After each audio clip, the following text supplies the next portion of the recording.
My name is Joyce, and I just turned 24. Cool. And what is your story? How are you working to solve some of the world's problems? Well, I think every little bit makes a big difference. Like, I started an organization called Givology, and we're an online giving marketplace for education. And the idea is that small dollars, when aggregated across a huge pool of people, can really make a difference. Cool. So tell me a little bit more about Givology. I'm interested in what that is. Okay. Yeah, Givology is an online giving marketplace for education. The way that works is that we pioneer a form of micro-philanthropy. It works by us partnering with a lot of grassroots organizations in the world.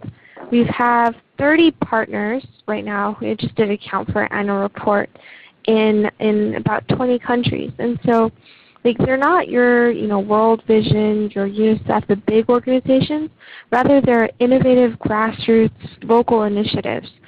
So our partners are doing some really innovative work in the community, mobilizing local community members to contribute back to their local schools. And so we do project support such as library construction, teacher training, child nutrition programs, school feeding programs and things like that, all the way to student scholarships. And so anyone can log on to Givology's website, register as a donor, and be able to contribute to these causes. And the most important thing is our philosophy is trifold. The number one thing is small dollars making a difference. The second one is that everyone should have a chance to track his or her impact, no matter the size of the contribution. I just feel in this world, if you're not, sometimes if you're not a really big-time donor, people don't bother to tell you how your money is being used. But the idea is here, even if you donate $1, $2, $2, you know exactly where it's going to, and you can track your impact through the progress updates that we upload in terms of photos, videos, letters from students. And third and finally is to make giving an active act. We don't want someone just to passively give money and just forget about it. We want them to be engaged in the community. So everyone has a chance to log in and write a letter to the project or the student that we deliver, and we do all the translation to show this child that they're helping. That's not just financial support, but they also have the moral support that goes behind it in terms of empowering them to continue and telling them that they can continue. So it's a lot about democratizing philanthropy, small dollars making a difference, and making giving an active act. Wow, that sounds really impressive. Sounds like really good work. How have you had to work across traditional boundaries to get things done? Yeah, well, 3 different ways. The one is we are a 100% volunteer network. So internally, we actually have team members from all over the world. And I just recently graduated from a master's program in Oxford. My team was located throughout the United States. We had correspondents in the UK. We had some volunteers calling in from China. We had such a global network. And so the idea is our volunteer base is coordinated globally. And thankfully with the Internet, with the benefits of conference calls and all this online infrastructure through social media, we're able to connect and work together and coordinate that way. The second thing is the partner network. That's the most important component to Givology. Our partners, we spend a lot of time interviewing them, following up with their causes to make sure that they have a credibility to bring to our network to showcase some of the innovative work that we've done. It's tough, but we spend a lot of time on the phone, making international phone calls, checking in up with our partners to make sure that everything is going as smoothly as possible. We provide a lot of support for them, not just fundraising, but the social media awareness piece. And we also provide volunteers and recruitment if they ask that of us. But the great thing is there is no boundary almost, I feel, anymore, especially since the Internet.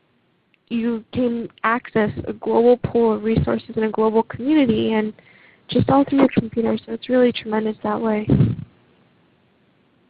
Great.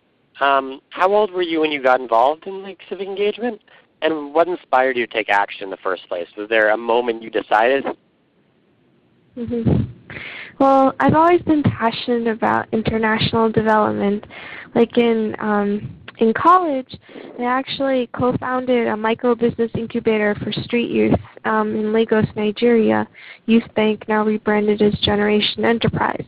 And I had done a lot of microfinance research work in rural Mexico with Finca Internacional, and I traveled to all these rural villages and did like impact surveys of microfinance clients. And what I learned from that was that every little bit makes a difference, in that while there microfinance and all of these different programs to help combat poverty really did make a difference, that education was really foundational, and it really changed my own life in terms of my own experiences. So that was like a motivating factor for me to start Givology in college, when my senior year, just about when I was about to graduate. And it's grown a lot since then. We have around 30 core team members and 90 global volunteers. And there's no one too young to help out with Givology. We have elementary school kids like helping out other elementary school kids. We have a lot of high school interns that have done like truly tremendous work. So I don't think it's never too early to get started and to start thinking about the world beyond your own community. Like in my family, I'm a first-generation American and didn't have very much growing up, but my mom and my family always told me that, education is the only thing that is forever yours, and it's the one base that allows you to really empower and to pursue your dreams. Cool. What are some of the challenges you see facing youth today? Well, I guess so many different things. It's one thing is there's like the developed and the developing world. I guess I can speak about the challenges in one versus the other. Like just looking at the students at Givology, especially the problems facing girls, it's just that even if these children have truly tremendous aspirations, they don't have the resources to be able to pursue them, and they're almost locked into like a socioeconomic class based upon the circumstances in which they're born. Like I went to Uganda in December, and it shocked me how much the children really wanted to go to school and how they didn't have that opportunity to. The kids would work so hard every single day trying to convince their members of their extended family to be able to sponsor tuition since they're not able to afford it on their own.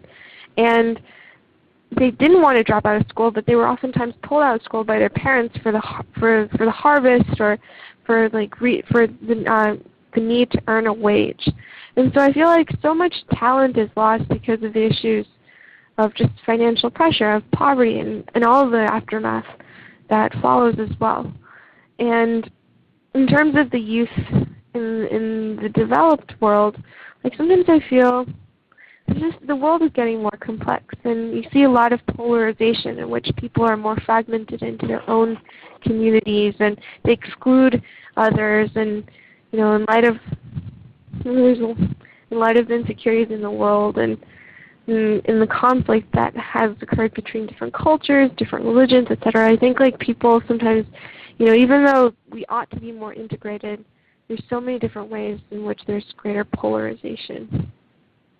Cool. And last, what advice do you have for a young person who wants to get involved in whatever? Yeah, it's never too, like I said, it's never too early to get involved. And frankly, one piece of advice is that if you have an idea on how to make a difference, it's better to just take the first step and to start the initiative yourself rather than waiting for someone to come up with the solution. In terms of Givology, we welcome volunteers, interns, anyone of all ages. And the idea is everyone has something to contribute, whether it be a skill, time, or anything like that. And so I think getting involved with the cause, regardless of whether it's Givology or not, but a cause in the local community, I think that's a way to make a difference and to discover not just working towards one particular end, but to discover something about yourself as well.